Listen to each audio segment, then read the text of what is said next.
Alright, we're back here. Gonna show you a little bit about the actual interface in Photoshop.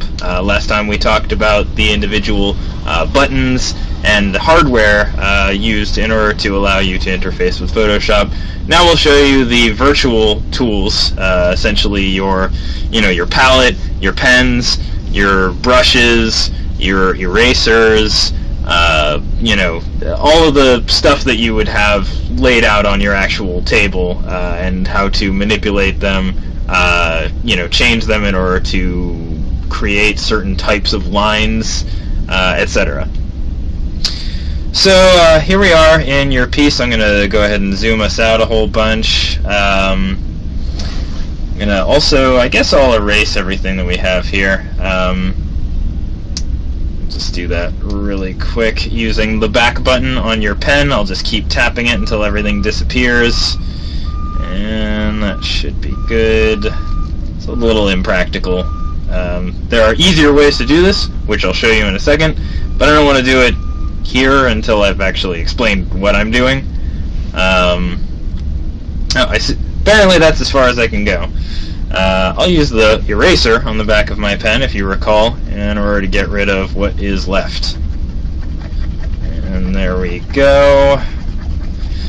Alright, so we're going to go ahead and create a new canvas for us to draw upon, which, if you recall, is all the way up here in the left-hand top corner. You click on File, and then you click on New, and it'll show you your canvas here. Remember to set your resolution to 300. The default is 72, which is far too blocky for us to really render in. Some artists go all the way up to 1,000, maybe even beyond 1,000, which is nice if you're planning on making something that's like really archival and a master essentially of your illustration that you can use to resize in any resolution. Like if you had a publisher that wanted to print your stuff, you might want to do it in a higher resolution just because they might have a higher resolution printer. I don't know if 300 dpi is the standard. I would say stick with 300. We can up-res things to a certain degree if we need to when this gets published. I know that your computer, I built that thing crazy, so if you wanted to set it to 1,000, you'd probably be fine. But 300 is kind of like a little bit more wieldy. It's smaller of an image to move through, so basically consider a 300 resolution that we have set here the equivalent to like a Bristol board, 8.5 by 11. Whereas if we cranked this up to 1,000, it'd be like doing a mural, which is great if you plan on making something mural-sized. Like if you wanted to have your book thing published as a mural in a library or something like that, you'd want to have it in a high resolution so that when they scale it up to mural-sized or billboard-sized or whatever, the individual pixels of your illustration won't be so overtly blocky in the higher print. At 300, that's fine. For a handheld book, I think 300 will be fine. Anyway, once you've got that set, you go ahead and click on OK here, and then you've got your canvas ready to illustrate on. So we'll do that one more time. It's File, New. Set this to at least 300, in my opinion, is the best decision, and then click OK. So now we have our perfectly white canvas here. Photoshop is a photo editing program primarily. People use it for illustration because it's so versatile, but it was originally designed for touching up photos, airbrushing people's veins out, etc. So as a result, the background layer that we have here is usually untouchable, or at least there's less that you can do with it. The background layer is where your photo would be actually displayed. There are a bunch of things that you can do to it, but it's essentially locked so that you don't mar the master photo. It's kind of an annoying feature, but in order to take your background and make it more readily manipulable, you would double click on it, and that would allow you to create it as a new layer, which would be layer 0, and then you click OK. Now, alternatively, you might just want to have a white background layer that's representative of the canvas itself. You could leave the background on. I set my background to be readily manipulable because I might, I don't know, accidentally draw on that. And the problem with that is this background, it's white. It's not clear.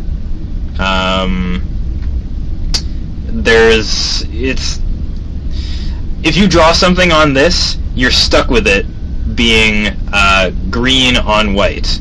Which, if we were drawing in conventional style, that'd be fine. I mean, you know, when you're drawing on a table using watercolors and inks and stuff like that, obviously you're bound to certain restrictions of physical reality. You have to draw within the lines. You have to keep the surface clean, so on and so forth. We're working digitally, so we're not bound by those, restrictions. Instead, keep your layer 0 as is, and you're going to create a second layer on top of it where our drawing will actually transpire. So what you're going to do is you're going to go down to this tiny little icon here that looks like a post-it note. It looks like a little, I'll draw a picture of it, but it's a square with one of its corners basically being pulled in one direction, and it's supposed to be representative of your layers sort of onion skinned on top of each other. So we'll click that, and now we have layer 1 in the lower right hand corner. Layer 1 is where our actual drawing, the act of drawing, will transpire. So I'm going to go ahead and switch that here, and you can see that I'm drawing this thing, which is on layer 1. And each one of these layers actually has a tiny little preview on it, which can be used for reference to help you keep track of, like, oh, which is the layer where I had the old lady, which is the layer that I had the little girl, which is the layer that I had the environment that they're standing in, whereas the environment, might be on one of the lower layers. So that's cool. You can also make other layers on top of it. Maybe you might want a different image element, like a person here or something like that. I don't know, what have you. And these are independent of one another. We can click on this eye shape here in order to enable or disable their visibility, which is very cool. If you want to, like, sort of check out the composition and how it looks without, sort of moving things around or erasing anything, you can actually just choose to display or not display them selectively. If you recall from earlier, on your tablet you have a series of buttons on the left. I'm going to go ahead and draw a picture of those one more time. These should be showing up on your preview if I set everything correctly up.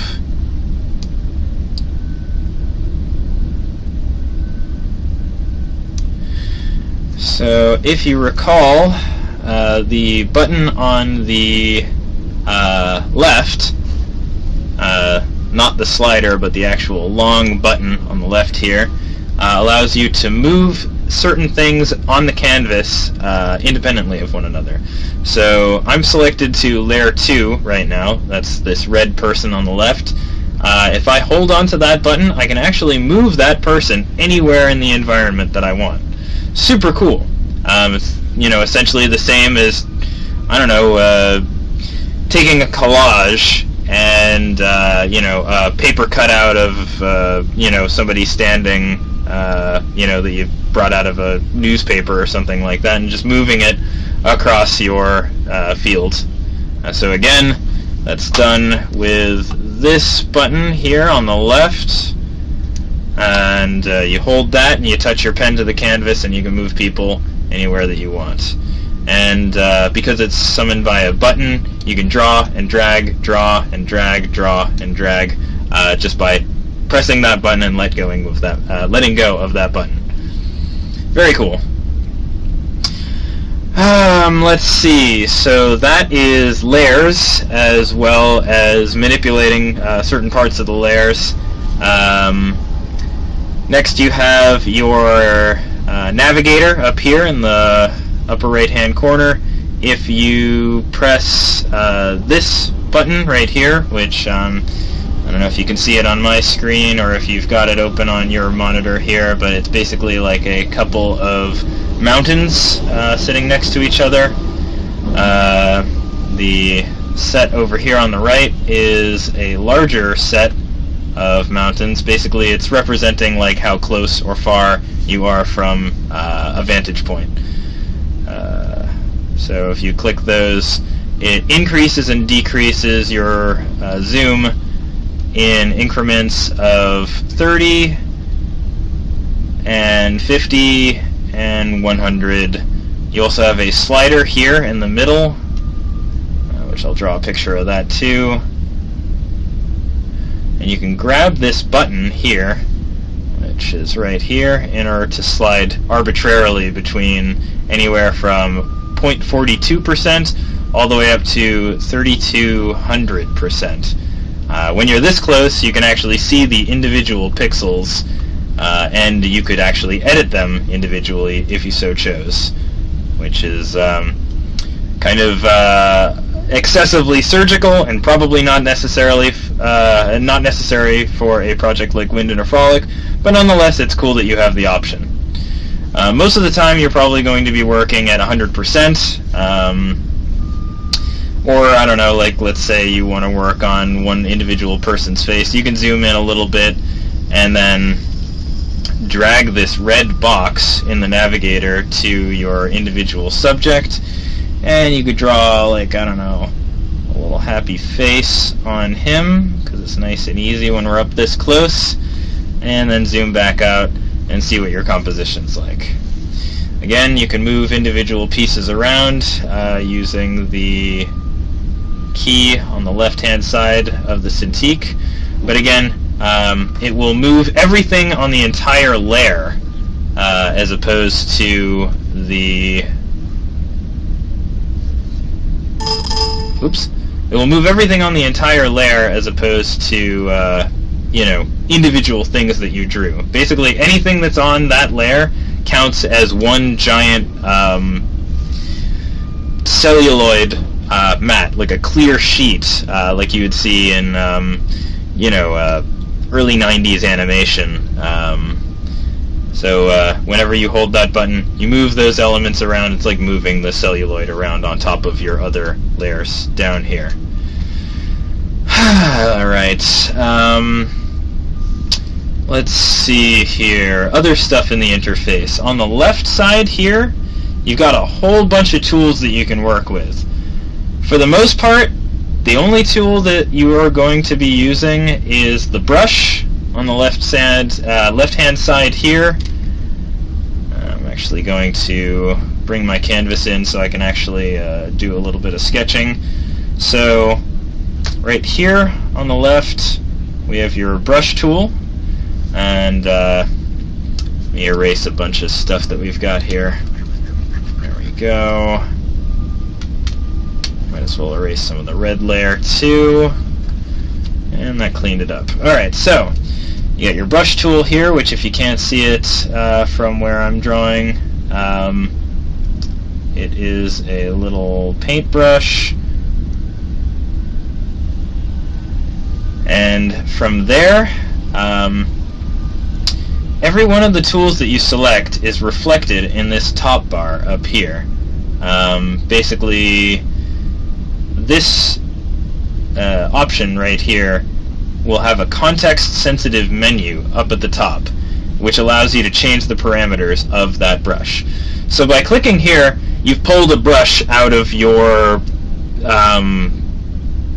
carousel of illustration, nib pens, pencils, pens, brushes, etc. So you got a brush in your hand, but which brush do you want to use? You go up here to the top, and you select all of the individual parameters for the brush that you want to employ. This right here is your brush size. You can also choose your hardness of the brush, so you can increase the size to something huge. Again, we already have a shortcut key on the left-hand side. That's your big slider here on the right. This also controls the size of your brush, but if you wanted to do it manually, that's what this option is up here. So we can do that to slide up all the way to as far as 2500 pixels, which is actually so huge that we can barely even see it. It's perimeter, or you can make things as small as a single pixel. Again, you'll just use your slider and sort of eyeball it, because that's what's intuitive, and I think that you'll adapt quite well to that.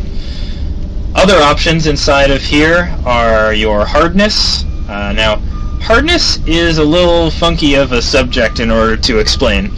Your hardness is basically how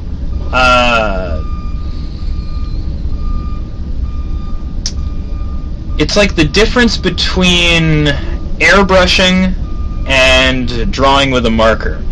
With your hardness all the way up at 100%, that's going to be like drawing with a marker. You're going to have very clear, distinction between where your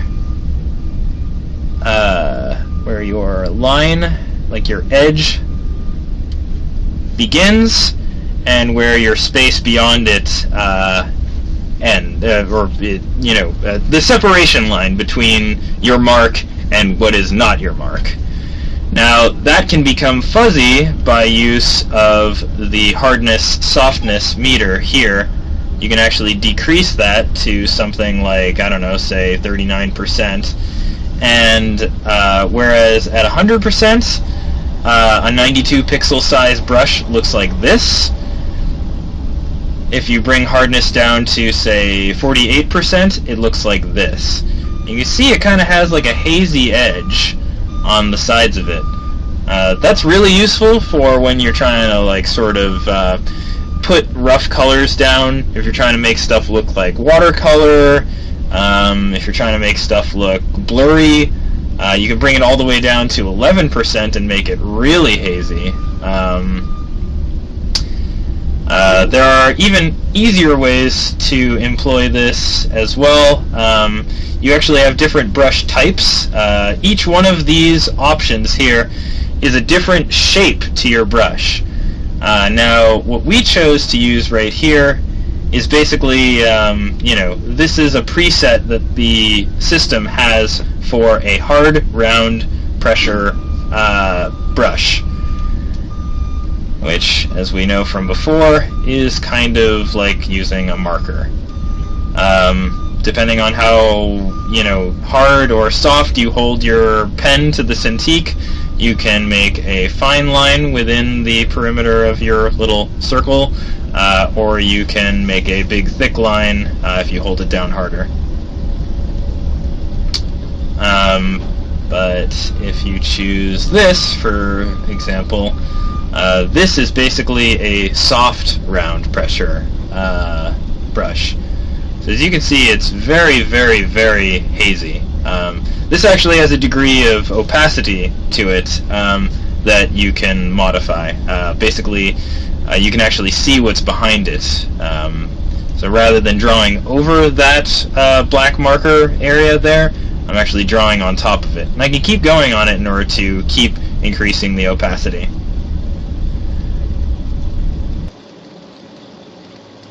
Gone back to before I erased a bunch of stuff. Alright. There we go. So that is your brush. You have a bunch of different individual types of brush here. You can make presets. They've got an airbrush here at 50% opacity. They've got you know, your hard round brush, etc. Spray paint, which as you can see has a little bit more grit to it. And then you can expound upon all of those with all of these other brushes that we have down here. Charcoal, chalk, you know, angled brushes, kooky stuff. Some of these actually have pitch to them, not all of them, but yeah, like this one. This is actually a funky brush. All of these that look like actual paintbrushes here, your Cintiq actually has a very special feature that I don't think I've really explained to you before, where you can actually control the pitch of your brush, its angle to the canvas. So we have this little image here on the left, which represents our angle at which we're holding the brush. We can't rotate it, but we can move it up, down, left, right, and as you can see, basically this image is showing your brush at an angle like this. So it's as if you were looking at your canvas flat on a table like this, and your pen is moving on it at this surface. So when I move my pen this way, it'll show my pen, you know, in that angle to the canvas. If I move my pen this way, it is reflected up here in this weird little diagram. So here is our brush. It's simulating the bristles of the brush, which I can drag across the canvas and make some pretty convincing sort of dry brush movements. And you know, like I said, you can change the pitch of how that makes its marks on the canvas by how you actually hold the brush to the surface. Pretty cool. Go ahead and erase all of that. For your book and the style that your book is rendered in, you're probably just going to be using a regular brush most of the time anyway, but I owe it to you to show you that you do have indeed more than just one marker to work with in various sizes. You have a whole, you know, library of different brushes, pens, pencils, etc., which are all reflected in these different presets for your brush. We're just going to stick with one of these, you know, big round balls here in the corner, and that'll do us just fine. Oops, that doesn't look right at all. A second. Flow up to 100%. There we go. Ah, we're still at transparent. Right? There we go. Then how about... Eesh. Why is this weird? Ah, there we go. Okay. So, while I was scrambling in order to make things back to normal, which I'm sure will happen to you many times, you may have noticed that I moved a bunch of things around in the upper area here. So far we've only talked about these on the left here, but you have a couple other options. Don't worry about mode. That's some extremely advanced shit. Maybe someday I'll explain that to you, but for now let's keep it simple. Options on the right here, starting from opacity to this thing that looks like a marker on a checkerboard, to flow, to this thing that looks like an airbrush, to this thing that looks like a marker on a target board. Let's go over all of those. So opacity actually changes how opaque or transparent the line that you make is. So if you draw a line with opacity at 100%, that line, it's opaque. If I have like another line here, and let's say I draw over it in black, right?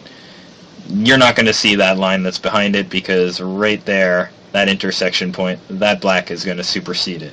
If your opacity is set to, say, 22%, your line's not going to be as opaque.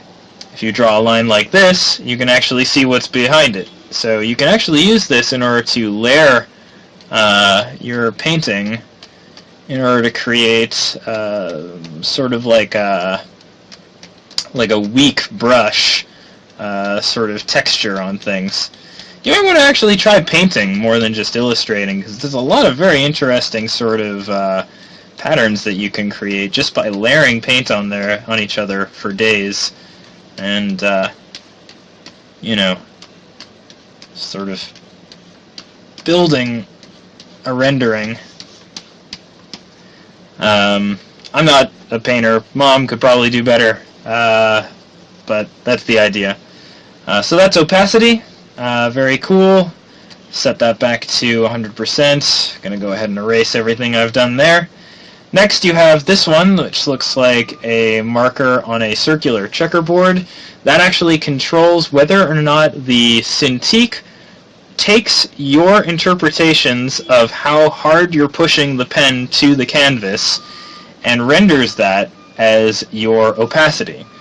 Now that's kind of cool. That means that you can turn it on, and a hard press of your pen to the canvas will render an opaque line.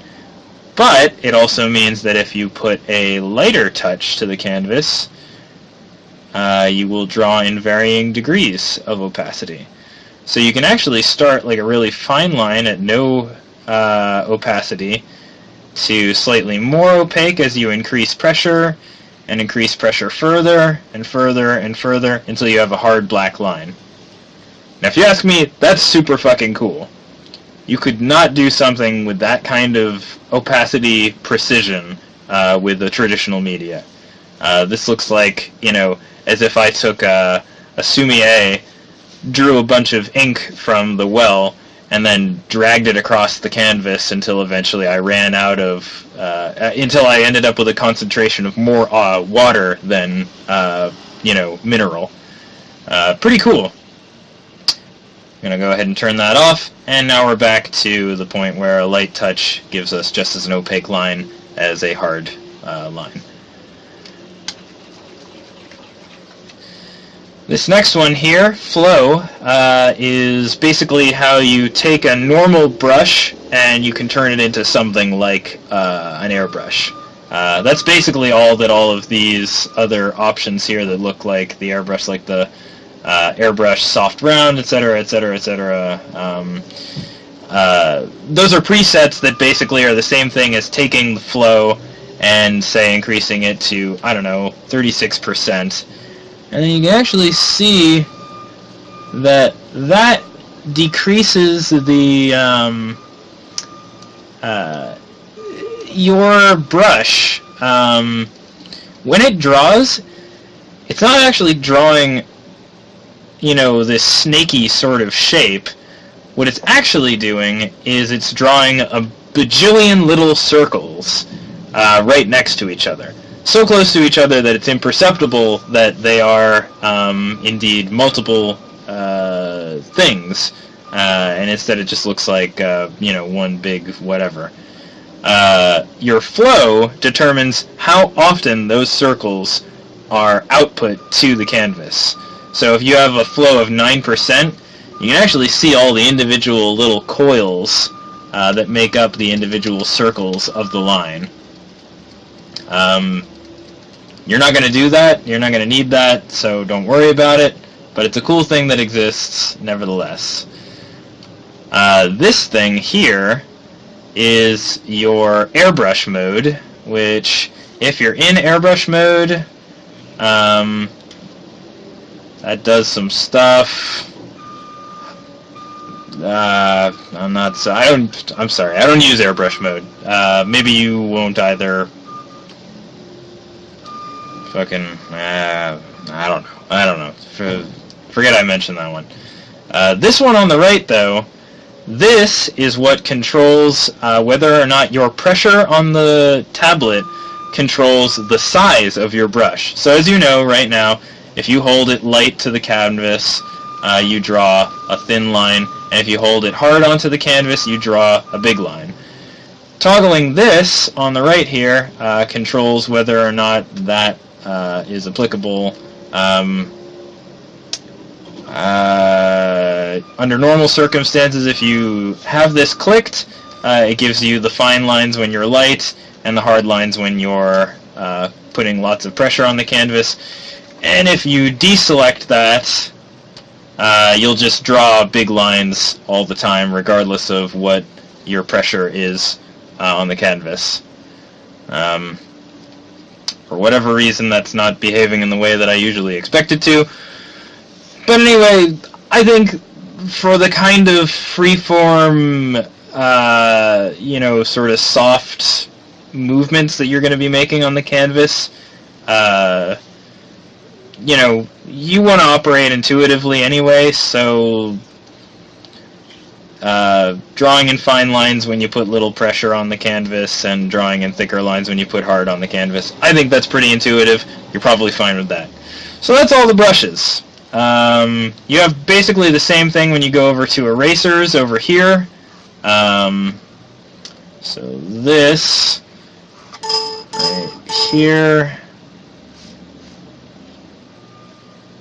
Oh, that's funny. Right. I can't draw on the canvas when I'm selecting the eraser. Anyway, this right here is the eraser. If I had marks on the canvas, rather than going to the back of my pen, I can just choose the eraser here and draw in the individual spaces in order to erase things. Pretty cool. You have all the same different options that you had for your brush, for the eraser as well. There you go. Same stuff. You don't need me to go over it again. Other tools that you'll use on the left-hand side here. The selection tool. This is extremely useful when you're trying to take individual image elements and move them around on the canvas. So let's say that we have a composition where there is a truck here, car, whatever, and then that's on layer 1. Let's say layer 2 has a person, and that person is walking with a child, and let's say that we add another layer for a cloud. Using the individual layers that we have here, I've already explained to you that we can move the individual elements of the layer like a celluloid, transparency that's sitting at the top of our drawing, which means that layer 2 will allow us to control these two people independently of the car and the cloud, and layer 1 will allow us to move the car anywhere that we want in the composition. Now, let's say that you wanted to move this child separately from this mother. If you wanted to do that, you could go to layer 2, which again, that's where the mother and the child are here, and then you would take either the square selector tool or the lasso selector tool, and you would take, if you're using the square selector tool, you would say take this, and you can actually move that anywhere that you want on the canvas using that button that I showed you earlier. So as you can see, you just cut the mother in half there and stitch her back together using the back button on our thing. If you wanted to take an individual element that is a bit more freeform, like let's say that the bounding box of this square, oh, I can't get just the mother because the child is here and the square doesn't compensate for the fact that the child is, in this perimeter, therefore cutting off the side of the child's head. Instead, you'd go to the lasso tool, which is here in the lower left-hand corner, and you can actually use that in order to select just the child. You draw a circle around the element that you want to move, You hold that button on the left. Again, I'm referring to this button here. I'm running out of space to highlight that with. So you would draw your circle around the child, you'd hold that button, and then you can actually move the child separately from the mother. Just sort of, cut and paste them anywhere that you want on the canvas. Pretty cool. Selector tool's super useful. You're going to use it all the time for moving stuff around, for splicing different parts of an individual layer into different components, for collaging your composition. It's cool. It's very cool. I hope that you get used to using the lasso. Let's see. So that's all the tools that we really need to care about on the left-hand side. You understand how to use the context menu up here at the top. These options up here allow you to do a bunch of other kooky stuff, but I'll probably save that for another tutorial where I explain individual things that you can do with, say, the transformer or the selector. So let's say you select this mother and this child, right? You can actually go to Edit up here in the left-hand corner and then Transform, and you can make it scaled, rotated, skewed, distorted, a whole bunch of other different things. So like, let's say you don't like the angle that this mother and the child are standing at in relation to the car. You can actually rotate them all over the place, and let's say you prefer this. You rotate them where you want to go, which is done by selecting any of the corners here, like either here, here, here, here, and then, pushing and pulling it like a piece of paper on your canvas in whatever orientation that you want. Once you're done doing that, in order to commit to the rotation you have selected, you click on this check mark up here in the upper right-hand corner, and boom, there you go. Mother and child are skewed ever so slightly counterclockwise. Let's say that we want to make just this child bigger. We go to Edit here, we go to Transform, we go to Scale, and we can actually drag the corners of this box in order to change the size of the child to whatever we want. Let's say we'll make him really big, bigger than his mom. Click this check mark up in the right-hand corner to commit, and now we have a large child.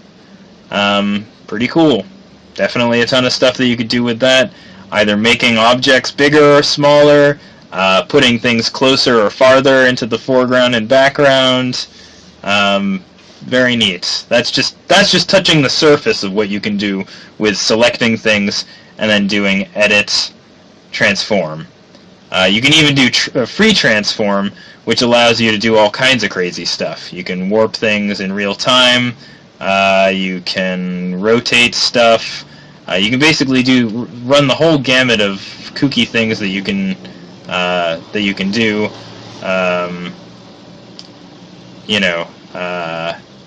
All in one place.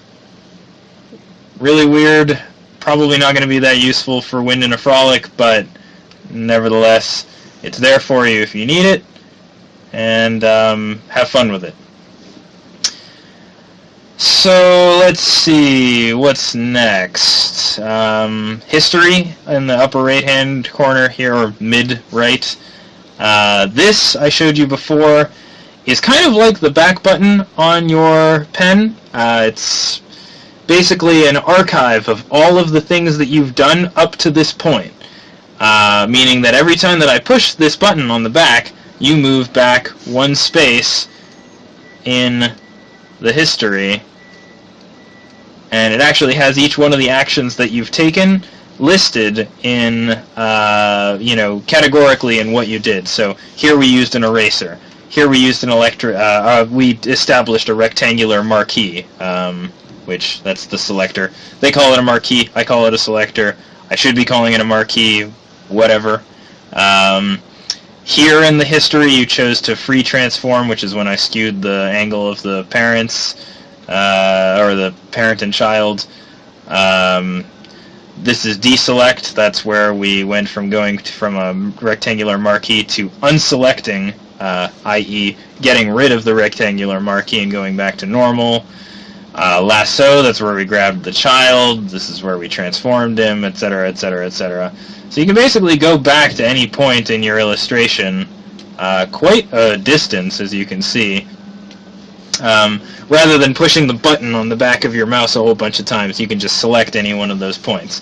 Now just keep in mind that if you go back in history and you change something, all of the stuff that happened previously will no longer exist. So let's say right here we free transformed them, skewed them at this angle, right? Now I have to deselect. If you have a rectangular marquee on people, it's going to prevent you from drawing anywhere else on the canvas. It's basically like setting up a mask. So right now I can only draw within the marquee. So let's say that I've got red. I try and draw red out here, it's not going to happen. But if I try and draw inside of the marquee, like I said, it works like a mask. Everything that's inside of the marquee is editable. If you want to get rid of the marquee so that you can draw on the rest of the canvas again, there's a bunch of different ways that you can do it. One particular way that you can do it is select, and then, so that's select from the main options up here, and then you go to deselect. Alternatively, you can hold Control and press D, which it's labeled right there. All of your keyboard shortcuts are there. If you've got your keyboard in your lap or something like that, that might be handy, but if not, just remember that you can always select deselect. There's also a way you can do it with the marquee tool itself. If you select a whole bunch of stuff like this, and then you decide, like, I don't really like the way that that turned out, you can just click literally anywhere else outside of the marquee, and it'll get rid of the marquee. So you create a marquee by drawing it, and then you click anywhere outside of the marquee to get rid of it. Several different ways that you can do it. Let's see. History. So let's say that I draw... Why am I not drawing? I actually have no idea why it's not drawing right now. Okay. Oh! Okay, so what's happening here? I get what's happening here. There is a marquee selection right now. It's just too small for us to see. So that's a situation where you want to go up in the upper right-hand corner, upper left-hand corner, and go deselect. Now I'm able to draw, because I'm not outside of some barely perceptible mask that's eluding me somewhere else in the canvas. So let's say that you liked how it was. Let's say you draw a green bush. Oops. Let's say you draw a green bush in the lower left-hand corner. And you like that green bush, but then you remember, like, oh man, I put all of these red lines in the middle of the canvas. That looks terrible. Let's go back to before I made those chicken scratches. So we can go back here to where we had the lasso, and obviously that's before we made the chicken scratches, but it's also before we built that bush. So the problem with using the history area here is that you can, once you go back in time and eliminate something, the causality that brought you to building the bush also needs to have been repeated, because now we've gone back in time, that bush never happened, you gotta draw it again. There are ways of retaining individual facets of your stuff. One way of doing that is, let's say we're all the way back at the end of our history and we got that bush. You could select that bush using the lasso tool here, highlight that bush, and then go Edit, Copy. So now we have a copy in the ether. It's somewhere not on the... It's replicating something that's on the canvas, but now we can do anything we want to the canvas. And that's not part of your history. That's part of something that exists outside of the causality of your history timeline. So let's go back to before we created all the chicken scratches, and now we are free. We don't have any chicken scratches, but we are missing our bush. Now fortunately, because we did a copy on the bush before we went back in time and got rid of the chicken scratches, we can go Edit, Paste, and boom! Look! It's our bush! We can move this bush anywhere we want. And it's preserved outside of the confines of time. And that's how you use the history feature effectively. That's everything in the interface. I've taught you about how to establish layers and select them individually in order to manipulate components within the canvas. I've taught you how to create layers using the little thing that looks like, a notepad with one of its pages getting peeled off. Again, that's right here. I've taught you about opacity. I've taught you about brushes, changing the individual parameters of your brush. Again, any of these tools that you select on the left has its own context menu at the top, which allows you to change the way that that tool functions. Excuse me. I taught you how to use the history bar. I taught you how to use the navigator. And that's pretty much everything you need to know.